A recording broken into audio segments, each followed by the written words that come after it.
Saya sejujurnya, senang cakapnya, saya memang seorang penulis. Saya bermula kerjaya sebagai seorang penulis. Saya belajar ke apa, saya memang sukakan bahasa dan juga kesusasteraan tu. Sebab tu bila saya sukakan benda tu, saya akan menulis lah. Dan apa yang saya tulis, genre-genre yang saya tulis, dia melangkaui non-fiction dan juga fiction. Saya pernah tulis novel, saya pernah tulis cerpen, saya pernah tulis puisi, saya pernah tulis artikel.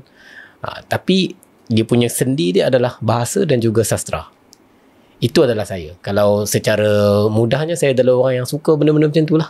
Suka sastra, suka bahasa, dan akhirnya saya menjadikan itu sebagai satu instrumen untuk saya menyampaikan apa yang saya tahu, apa yang saya baca, saya sampaikan. Pertama sekali saya akan menulis dulu. Masa macam kira sekolah rendah kira tu memang straight penulisan BM lah. Memang. Oh iya ke? Masa sekolah rendah dan sekolah menengah. Masa sekolah menengah tu dulu, saya sekolah kampung. Misal saya memang sekolah agama yang memang kalau jumlah kat perhimpunan tu baru 300 ke 200 orang.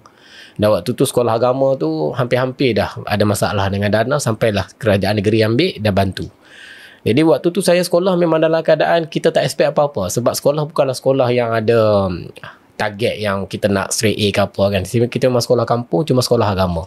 Dan sekolah yang nama sekolah tu adalah sekarang ni Mahat Mahmud Syed Kedah. Mata Mahmud punya cawangan lah, daripada 12 cawangan. Bila kita sebut Mata Mahmud dekat Kedah ni, orang selalu akan ada high expectation lah. Tapi yang betul-betul pelajar yang hebat sebenarnya Mata Mahmud induk je, Mata Mahmud Al-Usta je.